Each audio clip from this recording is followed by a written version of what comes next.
6 step बताई थी, उनको बिल्कुल और शार्ट में याद करने के लिए इन 3 स्टेप को तो अपने को बिल्कुल बिना देखे ही अपने को याद हो जाएगी। 3 स्टेप तो जैसे वस्तु अनंत पर रखी, प्रतिबिंब फोकस पर बना, छोटा बना। वस्तु फोकस पर रखी, प्रतिबिंब अनंत पर बना। और वस्तु वक्रता केंद्र सी पर रखी तो प्रतिबिंब वक्रता केंद्र सी पर ही बना।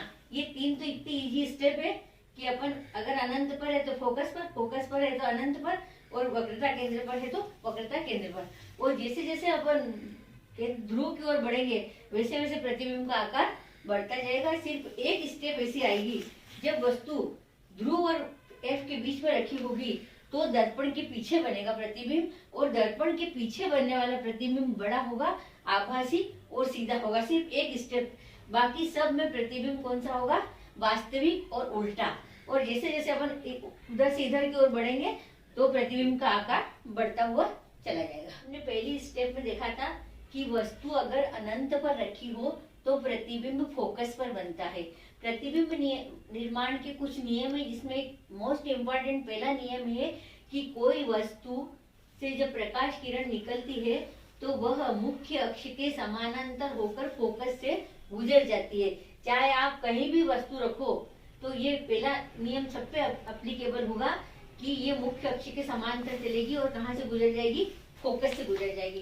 तो यहाँ पर भी हमने सोच लिया कि वस्तु बहुत दूर अनंत पर रखी हुई है तो पहली ये जो गई है मुख्य अक्ष के समानांतर होकर फोकस से गुजर गई है, और जो एक और किरण गई है वो भी गुजर गई है फोकस से, और इसका प्रतिबिंब बना है बिंदु आकार का फोकस पे। जब वस्तु अनंत पर हमने रखी तो प्रतिबिंब बना फोकस पर, वास्तविक उल्टा, और वास्तविक उल्टा से तो यहाँ ज्यादा कोई लेना देना नहीं बनता है, फिर वो बिंदु आकार का बना है। अब सेकंड स्टेप में हमने देखा था कि यदि वस्तु वक्रता केंद्र से दूर रखी है, सी से दूर रखी है, तो प्रतिबिंब कहाँ बना, सी और एफ के बीच, वक्रता केंद्र और फोकस के बीच। इसमें पहला नियम ये एप्लीकेबल हुआ, ये मुख्य अक्ष है, ये अपन इसको मान लेते हैं, ये इसका नाम दे देते हैं, ये मुख्य अक्ष है।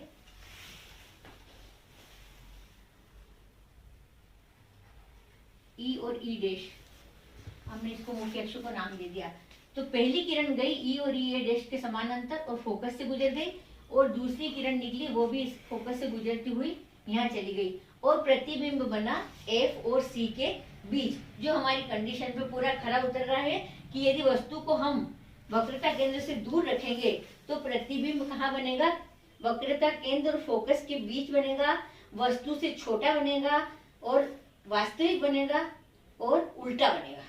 थर्ड स्टेप देखेंगे, जब वस्तु सी यानी वक्रता केंद्र पर रखी हो तो हमने देखा था कि सी पर रखी हो तो प्रतिबिंब सी पर ही बनेगा और वस्तु के आकार का ही बनेगा। यहाँ पर भी हम प्रतिबिंब निर्माण का नियम फॉलो करेंगे कि वस्तु से कोई किरण निकली और एफ से होती हुई गुजर गई। ये हर एक प्रतिबिंब निर्माण में यही नियम लागू होगा कि वस्तु से निकली किरण और फोकस से होकर गुजर गई। इसके बाद फिर एक किरण निकली और वो वापस फोकस से होकर इधर से होकर इधर आ गई, तो प्रतिबिंब बन गया सी पर। अगर हमने वस्तु को सी पर रखा तो हमारे रूल्स के अकॉर्डिंग प्रतिबिंब वक्रता केंद्र पर बना, वस्तु के आकार का बना, उल्टा बना और वास्तविक बना। जब वस्तु वक्रता केंद्र और फोकस के बीच में रखी हुई है तो पहली जो किरण जाएगी मुख्य अक्ष के समानांतर होकर फोकस से गुजर गई, और दूसरी किरण गई तो इसी रास्ते में वापस लौटकर वक्रता केंद्र से होती हुई यहाँ पर मिल गई, तो इसका प्रतिबिंब बी डैश ए डैश बना।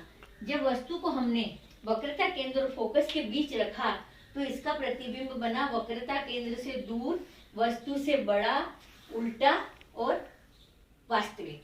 इस स्टेप में वस्तु को हमने फोकस पर रखा तो हमने देखा था कि हम अगर वस्तु को फोकस पर रखते हैं तो प्रतिबिंब अनंत पर बनता है। तो वस्तु को फोकस पर रखा तो प्रतिबिंब निर्माण के अनुसार पहली जो किरण गई वस्तु से निकलकर वो मुख्य अक्ष के समानांतर होकर फोकस से गुजर गई, दूसरी जो किरण गई वो वापस इसी दिशा में लौट गई, और ये दोनों किरणें जो जा रही है इससे हम यूँ कहेंगे कि ये हमें नहीं पता कि ये कहाँ जाकर मिलेगी, अनंत पर मिलेगी। तो प्रतिबिंब कहाँ बनेगा, अनंत पर बनेगा। वस्तु को जब हमने एफ पर रखा, अब हम नेक्स्ट और लास्ट स्टेप देखते हैं कि जब वस्तु को P और F के बीच में रखते हैं, ध्रुव और वक्रता केंद्र के बीच में रखते हैं, तो प्रतिबिंब दर्पण के पीछे की साइड बन रहा है, वस्तु से बड़ा बन रहा है, क्योंकि सीधा बन रहा है इसलिए ये आभासी प्रतिबिंब है। हम जैसे जैसे अनंत से ध्रुव की ओर जाते जाएंगे वैसे वैसे प्रतिबिंब का आकार बड़ा होता जाएगा और लास्ट में जो प्रतिबिंब बन रहा है वो दर्पण से पीछे की साइड बन रहा है, सीधा बन रहा है और आभासी बन रहा है। और ये दो किरणें निकली है, इनको डैश डैश से दिखाया है, तो ये मिलती हुई प्रतीत होती है। जैसा कि हमने आभासी प्रतिबिंब के अंतर में पढ़ा था कि किरणें एक बिंदु पर मिलती हुई प्रतीत होती है, और वास्तविक प्रतिबिंब में क्या होता है, किरणें एक बिंदु पर मिलती है, जिसको हम यहाँ क्लियरली देख पा रहे हैं कि ये प्रतिबिंब निर्माण में किरणें एक बिंदु पर मिलती हुई प्रतीत हो रही है, इसको हमने डैश डैश से दिखाया है। देखेंगे उत्तल दर्पण द्वारा प्रतिबिंब निर्माण। इसमें वस्तु अनंत पर रखी है तो प्रतिबिंब फोकस पर बन रहा है और बिंदु आकार का बन रहा है। इसमें चमकदार सतह अंदर की साइड है। अब वस्तु दर्पण के ध्रुव और अनंत के बीच में कहीं रखी हुई है तो प्रतिबिंब बन रहा है P और F के बीच में बन रहा है, सीधा बन रहा है, आभासी बन रहा है और छोटा बन रहा है। ये दो स्थितियां उत्तल दर्पण द्वारा प्रतिबिंब निर्माण की है।